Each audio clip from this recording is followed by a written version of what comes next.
Alright, so I guess we gotta have to talk about what the fuck we're here for. That's obvious. That's obvious. I'm Stacy. I'm a creative director slash stylist slash fashion director slash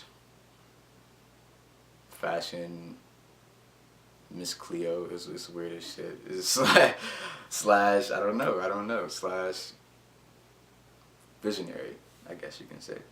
And what I'm trying to do here is something visionary. This is Muse VM, Muse Visual Magazine, Muse Online Lookbook, Muse Online, Muse. It's all one big comprised enterprise of like creativity. I had a Sean John jean suit that I fucking loved. It was a gray sheen. It was the best jean suit ever, and I wore it with these gray Timbs, and it was my go-to fit. If I was going out of town, I grabbed the Sean John suit. If I was going to work, or not work, who the fuck went to work? If I was going to class, like school, I always wore the Sean John suit on a Friday. That was just my thing. I always wore the Sean John suit. That was like a cool thing to wear. Denim was a big thing. And I guess that whole entire feel of like, I saw this in an advertisement, I see this world, I want to be a part of this, but I'm not really there. I don't really comprehend it, because I really didn't comprehend it. I just knew it was there. It's kind of really fascinated me. Fashion is always like the crowd or the circle that you can't get into unless you're like looking from stories above, or you're like telling your friends telling you after school what the fuck happened. Otherwise, you're not going to hear nothing about it. You're not going to know shit about it. You're just going to have to hear about it. Yeah, it was really an in crowd, and I always loved it. The fact it was an in crowd, and it was something that you had to really work hard for. I was never the biggest fashion person. Always had the vision, I always had the inspiration, I always had the art and the creativity, but I never had the actual literal fashion sense, because I didn't buy my clothes. Who the fuck did buy their clothes? I had like matching sets with my little brother. Like, that wasn't really legit fashion. That was Walmart fashion, and it was like JCPenney's Christmas shopping sprees. I don't really know what that's about, but that was a thing back then. Fast forward, I used to fill fucking sketchbooks with like fashion design, sketchbook among sketchbooks. I wish I kept them. I didn't keep them. That was an idiot decision, and I don't even want to ask my mom where it is. But I used to legit draw things that people can wear today. Legit whole entire things. I colored them. I've always had like a little scenery. I always had a reason why I drew things. If I saw somebody in school that drew better than me, I always wanted to get a whole entire like handbook on how they drew those things, and I wanted them to tell me how they drew them so I can draw them better than them.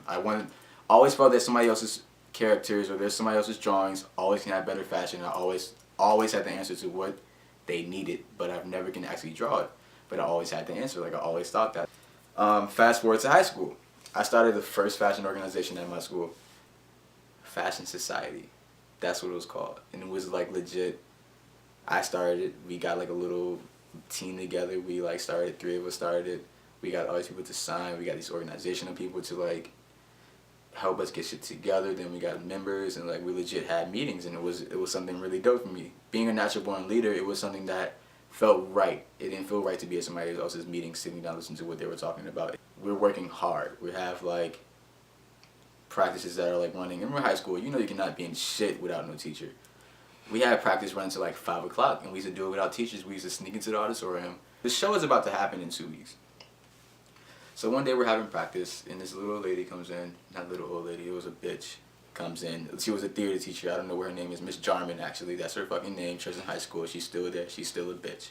Because she wrecked something that was really something very positive, and it was cool, and it was dope, and it's something that didn't happen because she was a drama teacher, and she didn't want to share the fucking auditorium. She felt like if anything was happening in the auditorium that wasn't to her, it was a really annoying thing. So she basically got the principal to shut down the show. It was so stupid. It was the biggest fucking stupidest shit in the world. Like, we legit sold tickets. It was really fucking stupid. But the moral of the story is, we had 5 scenes. One was the Tokyo scene, and I wanted to go to a fucking dealership to get cars to pull into the fucking stage. Visionary. That was fucking dope. Fuck everything else. That was dope as shit. And I played the mixes the other day. They were dope as shit. They were cut like shit. They were put together like shit, but they were dope as fuck. And the music was ahead of its time, and it was really like some really dope shit. This originally started because I needed to do a portfolio because it made no sense for me not to have all of these styling things I did. I put on fashion shows in college. I've styled friends. I've styled music videos. I've styled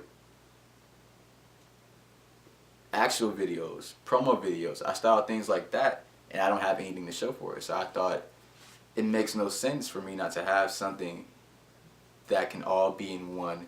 I mean, everybody always creates the shit for their portfolio, but it always becomes for the portfolio, and it gets lost, and it gets stuck in a place that's like, I did this for my portfolio. It's like a thing for your portfolio. It's so weird, and it's so like it's like a recycling bin in your trash can. It's deleted, but it's not deleted, but you have to clear it out. That makes no sense. So like, I feel like I needed to do something that would be given to the world, that other people can see it, that it wouldn't be a waste. It wouldn't be pure trash. It wouldn't be in a recycling bin.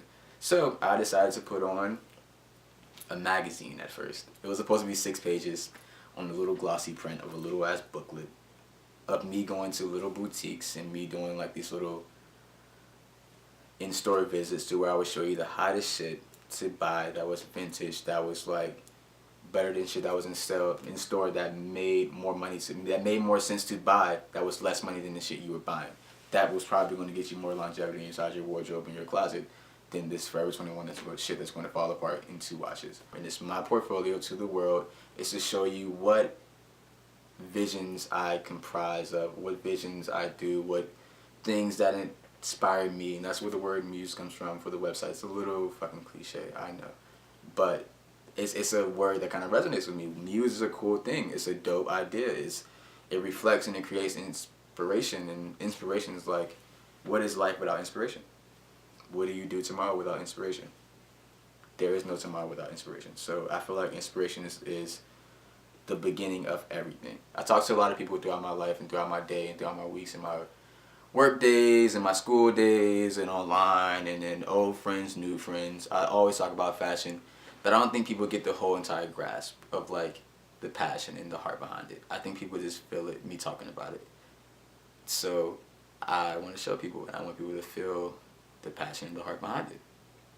I love fashion. Hopefully you guys will love fashion through me. Hopefully this will inspire you in a way. Hopefully this will make you want to try something if you see it. You don't have to try the whole thing. Try a little bit. Just taste it. You know, it might be something cool for you. Try a belt. A belt's the least you can do. So, like, yeah. I really hope y'all enjoy it. It's really dope. It's really cool. And it's really going to be dope.